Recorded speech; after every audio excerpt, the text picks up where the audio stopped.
Bueno, la semana pasada habíamos visto unos ítems ya, entonces voy a continuar, no voy a repetir lo que ya habíamos visto. Listo.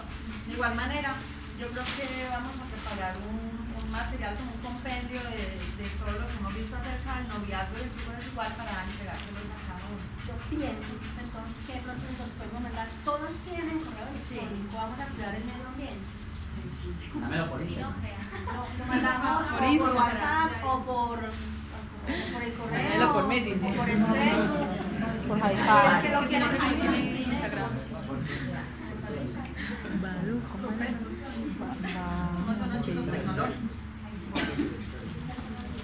Bueno, estábamos viendo las características de un buen noviazgo. Entonces, sigamos. Habíamos dicho, la última parte era que se gustaran, ¿cierto? Que uno no se fijaba solamente en la parte intelectual y espiritual de una persona, sino obviamente que haya una atracción física. Además, la palabra también nos sustenta esa parte, que sean yugo igual. Yo pienso que ese pasaje lo hemos visto muchas veces, está en 2 Corintios 6, del 14 al 18, ¿cierto? Que no nos juntemos en yugo desigual, ¿cierto? Las tinieblas no tienen parte los que no de saben, perdonan y explicamos, porque creo que hay unas dos personas que no estoy viendo, ¿qué es eso de yugo igual o yugo desigual? Bueno, el yugo, la palabra de Dios habla sobre el yugo desigual y el mejor ejemplo es cuando anteriormente se araba la tierra, se utilizaban bueyes o se utilizaban animales, bestias, pues animales de carga. A ellos les ponían por parejitas, ¿cierto? Entonces 2 bueyes o 2 caballos, 2 yeguas, pues 2 animales. Pero entonces ponían 2 animales del mismo tipo de animal, ¿cierto? Entonces, del mismo tamaño, la misma contextura física. No ponían un buey con un caballo, porque el caballo es más alto, el buey más fuerte. Entonces, al ponerles el aparato de madera, eso que le ponen acá encima, ese es el yugo, se van a hacer daño.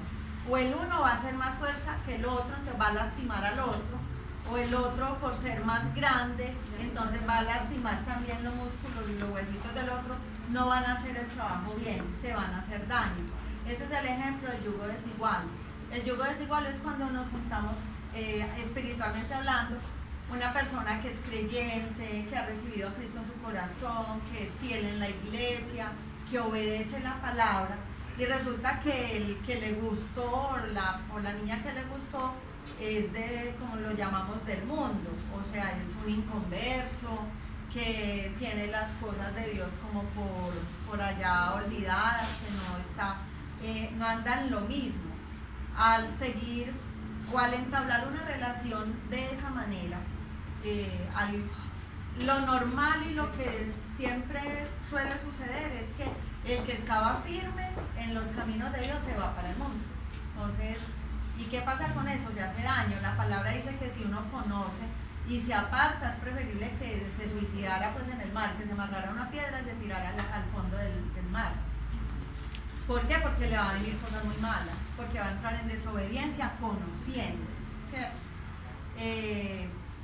Eso es lo normal que sucede cuando hay un yugo desigual. El yugo desigual no solamente es en lo espiritual, hay muchos tipos de yugo desigual. Se iba a decir que no solamente vemos el yugo desigual en la persona que está afuera, o sea, el que está aquí adentro y otra persona que está afuera en el mundo, sino que también de pronto el ejemplo lo va a poner un líder con una persona que apenas está comenzando el camino. Sí, también. A veces funciona, o sea, a veces el que está empezando se entrega verdaderamente a Cristo y continúa en una vida cristiana. Pero muchas veces lo que hacen es que el que está firme, el que lleva más tiempo, el que tiene ya un liderazgo, se aparta del Señor. Entonces es mejor fijarse y pensarlo de verdad, muchachos, que muy bien. Yo les decía que había otros tipos de yugos desiguales, ese era uno. Hay otros, por ejemplo, que es en la cuestión de la preparación, ¿cierto? De pronto alguien que no quiso seguir estudiando porque no le gusta el estudio y no le dio la gana, y al otro sí le gusta leer, le gusta capacitarse, le encanta estudiar, ve a un curso y se mete, ve la oportunidad y la toma, cuando eso se llega más allá de un noviazgo y se lleva ya a una vida en pareja, muchachos, es muy difícil. La cosmovisión del mundo es mucho Diferente. más distinta del que estudia y tiene todo un bagaje intelectual al que no le dio la gana de estudiar. Y en el lenguaje no se van a entender. Cuando el uno habla de una cosa, la otra cree que la están insultando. Y así. ¿Por qué? Porque no entienden. No están hablando el mismo lenguaje. Eso es yugo desigual también y trae problemas.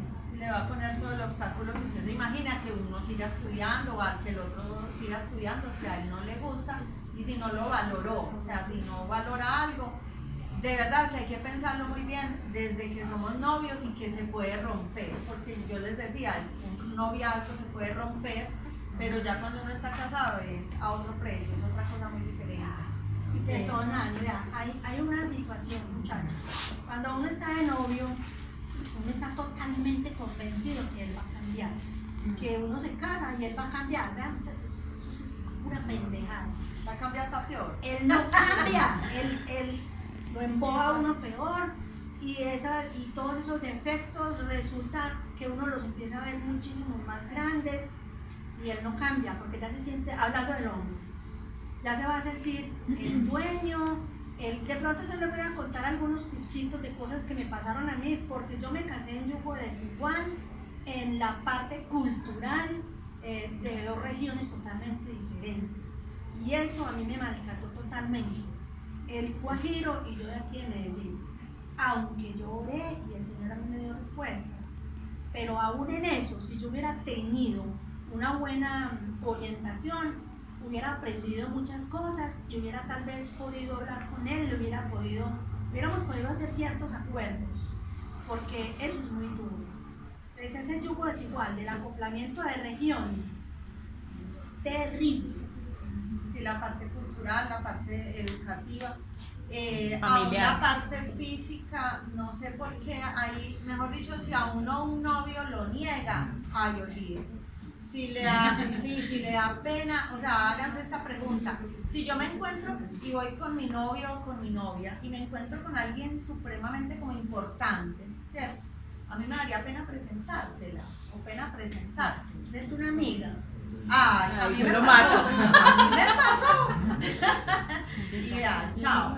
Sí, porque es que le dio pena presentarme, pues ni que yo fuera la gamina, pues la más fea tampoco. Que yo la caminante. Gente ahí me parece alguita, pues, pero si a la persona que usted quiere se avergüenza de usted, de verdad que piénselo muy bien. O de lo que usted hace. Hay gente que de pronto no está de acuerdo con lo que a usted le gustó hacer en la vida, lo que le gustó dedicarse. Y no porque sea malo, pero sí porque lo consideran como de menor valía, ¿cierto? Listo, entonces entendió lo que es el yugo desigual. Sí, señor. Si detectamos eso en un noviazgo, de verdad que evaluemos muy bien y si seríamos capaces de llevar una vida posteriormente con una persona así, con ese efecto multiplicado a la n-ava potencia, pues de verdad que esas cosas se incrementan mucho y hacen mucho daño, hacen demasiado daño. Hacen daño cuando hay hijos que estamos criando y entonces el ejemplo que ponías, Elmira, de la parte cultural o el ejemplo del estudio, ¿cierto? Entonces el uno quiere que el hijo sea profesional y el otro, ¿para qué? ¿Para qué tanto estudio si así hemos vivido? Entonces es una cantidad de choques durante toda la vida. Ustedes van a querer eso para ustedes. La comida, eso es un Solo chicharrón. la comida. Los hábitos. Ah, sí, chicharrón es una comida. Y las familias, en las familias también se dice. Claro. Por ejemplo, en las novelas mexicanas, eso lo muestran como si no fuera nada. Pero se hace muy difícil una familia que tenga una muy buena vida, por decirlo así, con una familia que sea muy desfavorable, pues que no tenga nada. Eso es un yugo desigual muy grande. O sea, yo no digo que hay cosas que se pueden superar, pero hay otras que no, porque eso va a chocar siempre, eso va a chocar y siempre va a haber un problema. Y las novelas mexicanas eso lo muestran como el verdadero amor o como una máxima, pero es muy complicado. Hay otra cosa que yo digo para no llegar al yugo desigual, y es que a veces estamos tan vacíos en todo, en lo intelectual y en lo espiritual, que nosotros no hacemos un proyecto de vida y cualquier persona encaja en mi vida. Es por eso que llega el yugo desigual. Yo, por ejemplo, con el equipo mío, tengo pendientes de decirles esto. Nosotros vamos a crecer tanto que tenemos que tener mucho cuidado cómo estamos en este momento. ¿Por qué? Porque van a llegar muchos niños muy lindos y van a llegar muchas niñas muy lindas. Entonces, con todos puedo o con todas puedo. Porque como ya hay más gente, es quién soy yo, es saber quién soy yo. Yo me hacía una pregunta con Elisa. A Elisa le tocó haber hecho otro proyecto de vida. Porque es que Elisa, cuando ella entró con este muchacho, ya no tenía un proyecto de vida ni tenía una persona definida. Y cuando nosotros no tenemos eso definido, cualquiera nos sirve. Pero cuando Elisa fue libre, a ella le tocó hacer, pues yo no sé, esa es una pregunta que yo tengo. ¿Cómo hizo para salir de ahí? Porque a ella le tocaba mirar qué persona que no tuviera lo que este man tenía y que tuviera otras cosas que ella ya quería. Porque si no se metía con otro igual. Sí, realmente eso es verdad. Lo que la nena dice de que cuando uno tiene un proyecto de vida, entonces uno no sabe. A veces el proyecto de vida es mi responsabilidad, mía. ¿Cierto? Ay, no, pero entonces está La están llamando. El proyecto.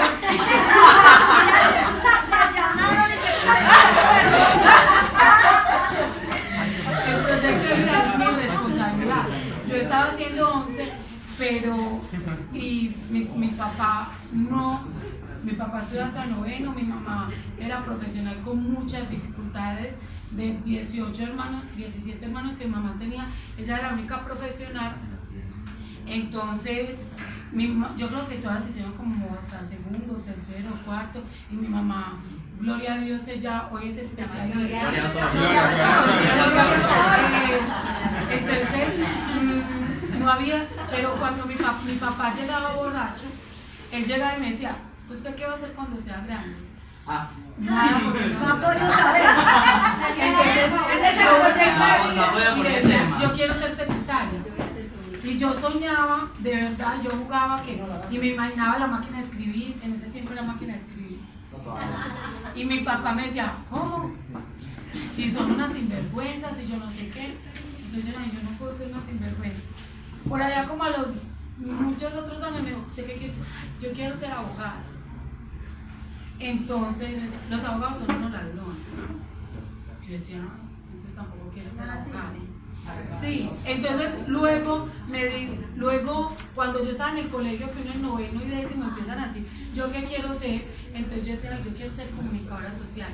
Yo no sé si lo escuché o si era una persona, no recuerdo bien, pero decían que para ser que las comunicadoras sociales eran modelos que ya no habían pues tenido otra cosa, sino que esa era su profesión de desarrollo cuando terminaban de. Entonces yo decía, no, yo no soy modelo, ni tengo el tamaño, ni nada como para ser para allá. Entonces no había en mí un norte, porque todo lo que yo quería hacer estaba cerrado y mi corazón estaba lleno de mucha soberbia. Por eso que mi papá me había dicho, de hecho les cuento que cuando yo pensé, cuando me vuelva a preguntar, le voy a decir que yo quiero ser prostituta. ¿Y su papá sí estudió?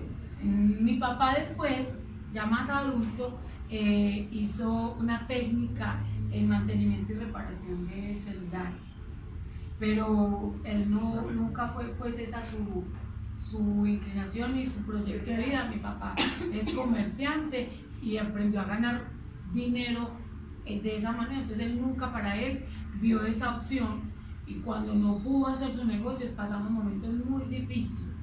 El restaurante escolar, no había para comer, días en que no se sabía qué iba a ser el desayuno, qué iba a ser la comida. Mis abuelitos nos ayudaron mucho, ellos nos daban de comer mucho tiempo nos dieron de comer mis abuelitos, porque a mi mamá le pagaban con cada 3 meses. Y las profesoras antes les pagaban el magisterio muy mal, a los 3 meses, a los... En cambio ahora también. Y en cambio ahora también, ahí no les han pagado, la clínica les han súper embalado. Entonces, no había un proyecto de vida, como yo lo único que decía, yo no quiero ser como mi mamá, no quiero ser como mi papá, pero yo no tenía un proyecto de vida cuando Roberto fallece, entonces ya no había ni proyecto ni no proyecto, no había vida, yo les decía, no habían ganas de vivir. Y lo primero fue reconciliarme con Dios, y eso era lo más importante. En el momento en que yo me reconciliara con Dios, mi vida iba a empezar a tomar orden. Yo estaba como al principio de la creación, desordenada y vacía. Entonces, muy mal. Ustedes, noches, yo me duermo sentada. Pero yo no podía dormir. Yo esperaba que todos se acostaran para poder llorar. Entonces yo pasaba las noches llorando. No, los días eran, yo me levantaba, arreglaba la casa y me ponía a ver televisión. Pues ya, estoy en disciplina. Entonces, casi que ninguno de los que, casi que tenía pues como, no le podemos hablar, ella tiene que reflexionar, pues no me hablaban, yo decía, Dios mío, era horrible, yo sentía como que me hubiese vuelto invisible. Entonces ya, yo venía a la iglesia y pero estaba muy mal, empecé a buscar al Señor. Mi primer paso de reconciliación fue buscar al Señor. No lo pude hacer sola, porque había quedado muy dañada en mi mente y en mi alma. Entonces, gloria a Dios por especial tesoro, porque de verdad que no soy yo, claro que yo sí soy especial. Fue un retiro, el retiro de la restauración. De hecho, una vez mi mamá se levantó, yo creo que endemoniada, y me decía, yo no sé cuántas, yo tuve una relación difícil en mi adolescencia con mi mamá. Mis dos hermanitos eran blanquitos, yo negrita. Entonces, lo más lindo era negra del diablo. Entonces era un montón de cosas, y una vez mi mamá se levanta mal, enojada, y me levanta a lavar después de eso, y ella empezó a decirme, y yo le dije, no me digas nada, es que yo soy un especial tesoro. Es que los especiales tesoros no les puedes nada. No. Entonces, el primer paso fue uno, buscar reconciliarme con Dios, dos, creer en el proceso. Porque es que uno recibe en el taller, recibe en el campamento, pero cuando viene aquí tiene que hacer como cuando uno va a la universidad. Entonces usted tiene que poner a rendir eso que aprendió allá. O sea, aplíquelo. Entonces usted puede llorar, tirarse al piso. Yo lloré, no me tiré al piso porque me tenían de aquí, pero me provocaba. Yo tengo una foto que tomaron en ese momento, yo quiero muchísimo esa foto, porque yo veo esa foto y sé lo que sentía en ese momento. Y lo que sentí cuando la pastora me abrazó fue vida, realmente yo sentí el espíritu de vida. Entonces, después de que ocurren estos dos eventos, entonces yo empiezo otra vez a arreglar la casa, la cocina, a cuidar a mis hermanitos. Yo cuidé a mis hermanitos, que mis papás trabajaban, entonces yo era la mamá. Entonces yo empecé a decir, bueno, yo voy a estudiar, una cosa bien difícil. Yo no tengo habilidad para las matemáticas, voy a ser contadora pública. Entonces fui, ¿cómo les parece? Entonces me fui para el poli, yo fui y le dije, venga, ustedes tienen, sí, nosotros tenemos contaduría pública, es una tecnología, y fue a la entrevista, y no tenía con qué pagar el formulario. Y le oré a mi Dios, y mi mamá me dijo, ay, ve, te voy a regalar estos, porque yo me salí con mis papás.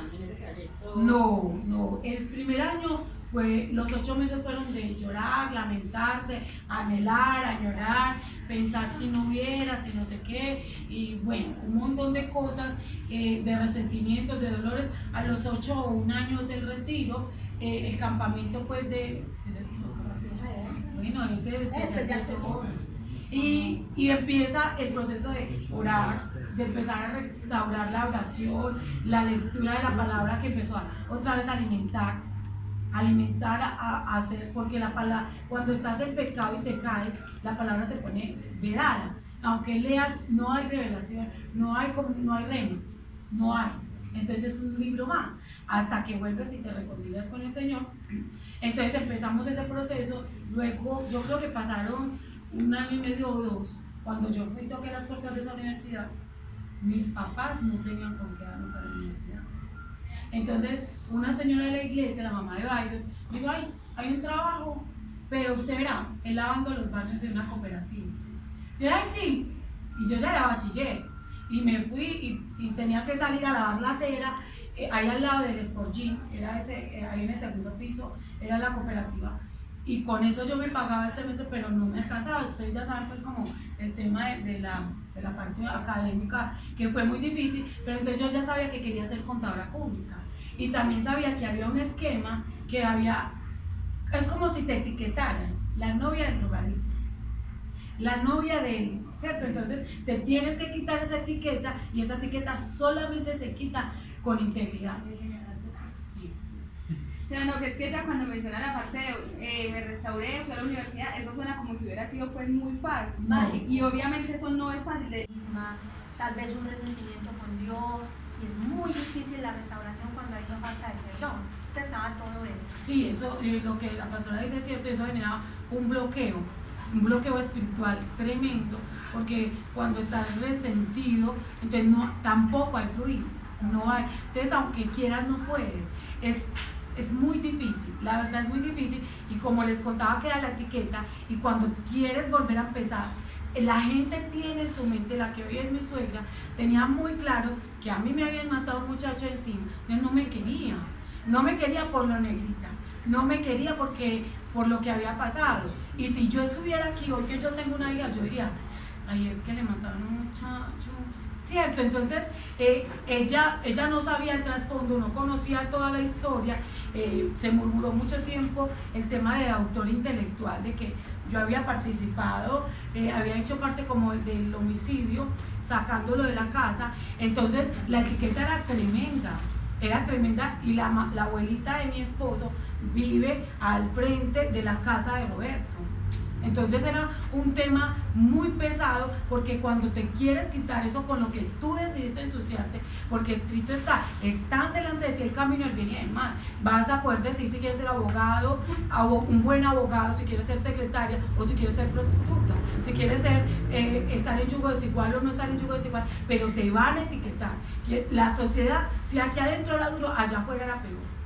Era peor, mi familia era también, o sea, era horrible, no había consuelo, y cuando estás así, el demonio está ahí haciendo de todo en tu mente, en tu cuerpo, en tu corazón, la desolación, se siente terrible, y como eso es prolongado en el tiempo, entre cada día que pasa, la raíz se hace más fuerte, entonces como es una raíz de amargura, el don no fluye nada. Usted puede venir y puede dar la administración más fuerte, más especial, y por eso yo les decía, quisiera no tener que contarles que aprendí así. Quisiera decirles, yo aprendí de la buena manera, y fue bien del testimonio de los que en ese tiempo cayeron en yugo desigual, pero no fue así. Yo creo que Dios fue compasivo excesivamente conmigo, y yo le agradezco. Yo estoy hoy aquí por su amor y su misericordia. Eso fue lo que me restauró, fue su visitación, su presencia, el que Él me pudiera levantar, pero quitarse la etiqueta de haberle fallado a Dios no es fácil. Y si ya estás aquí, todos están hoy aquí en el camino, y si caes te van a etiquetar y va a ser difícil volver a empezar, y lo más difícil no es que te etiqueten, es que sepas que esa etiqueta es verdad, es que sepas que ese Dios que todo lo ve, que todo lo sabe que eres así, y que necesitas mostrar frutos dignos de arrepentimiento allá y acá, y eso es muy difícil.